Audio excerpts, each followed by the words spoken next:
Assalamualaikum warahmatullahi wabarakatuh. Nama saya Siti Murni, nombor matrik saya S74451. Pertama sekali, data kadar inflasi di Malaysia diperoleh daripada laman sesawang rasmi DOSM, iaitu Data of Statistic Malaysia.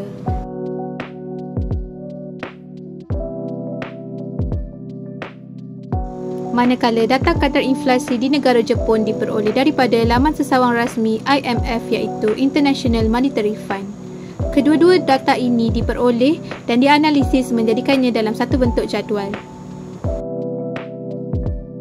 Daripada jadual ini, analisis statistik deskriptif dilakukan untuk mendapatkan nilai-nilai yang diperlukan. Pertama sekali, tekan data, kemudian klik data analisis dan klik deskriptif statistik. Masukkan data kadar inflasi ke dalam input range, lalu klik summary statistik dan klik output range untuk kita pilih lokasi untuk memaparkan jawapannya. Hasilnya seperti yang dipaparkan, kita dapat melihat nilai min, nilai median, nilai mode, nilai maksimum dan nilai minimum dan sebagainya. Gantikan kolom 1 dengan negara Malaysia.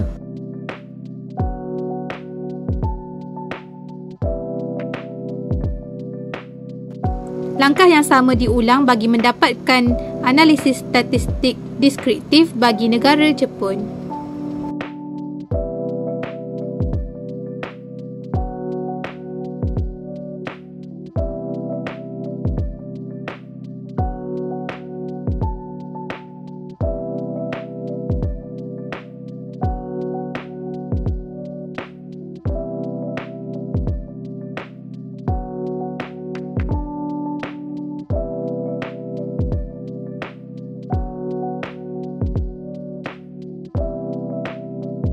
Berikut merupakan paparan analisis deskriptif bagi kedua-dua negara.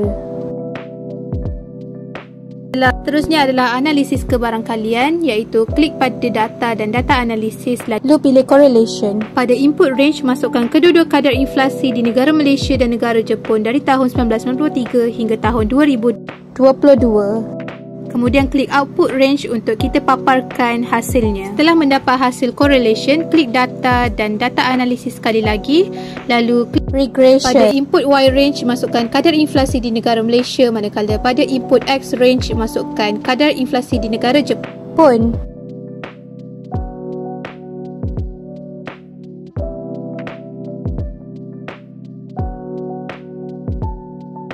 Klik pada kotak normal probability plots dan klik output range, iaitu lokasi yang kita ingin paste hasilnya.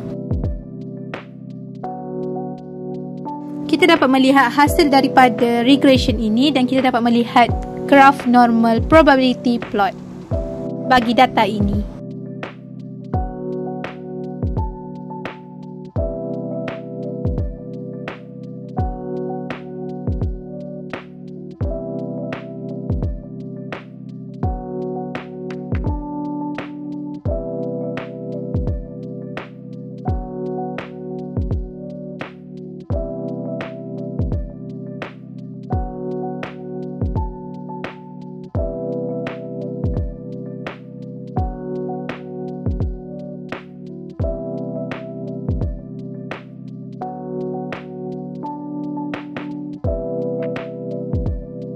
Kemudian adalah persampalan dan anggaran.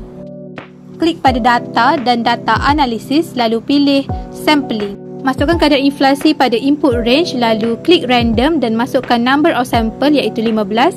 Macam biasa, klik output range untuk kita pilih lokasi jawapan. Ulang langkah yang sama untuk kita dapatkan sampel rawak kadar inflasi pada negara Jepun.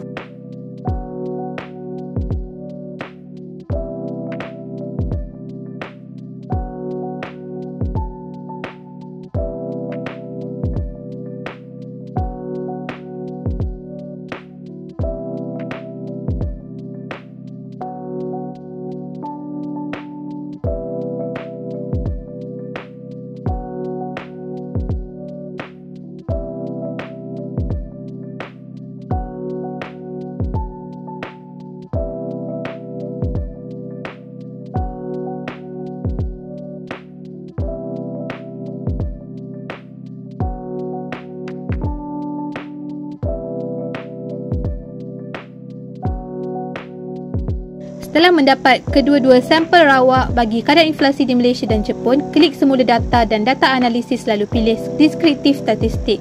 Masukkan kedua-dua sampel rawak tersebut ke dalam input range lalu klik pada kotak summary statistik dan confidence level for mean. Klik output range untuk kita pilih lokasi yang hendak kita pastekan hasil.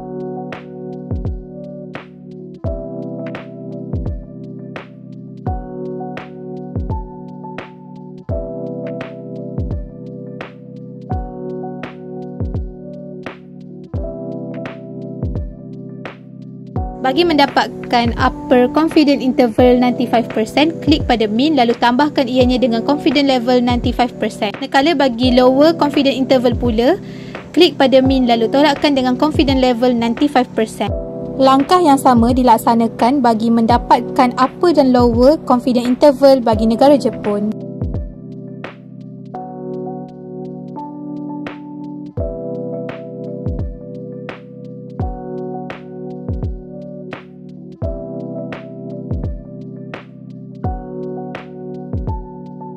Akhir sekali, ujian hipotesis dilaksanakan.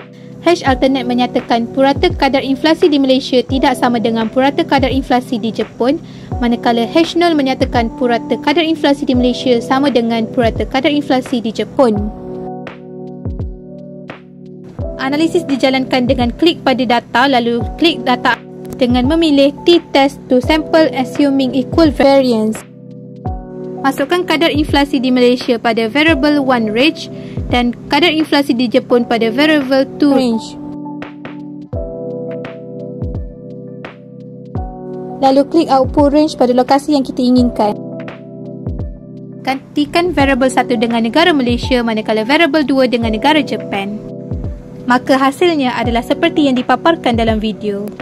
Nilai T yang diperoleh adalah 7.017 dan nilai T kritikal yang diperoleh adalah 2.001. Oleh kerana nilai T yang dikira melebihi nilai kritikal, maka hipotesis 0 ditolak. Sekian, terima kasih.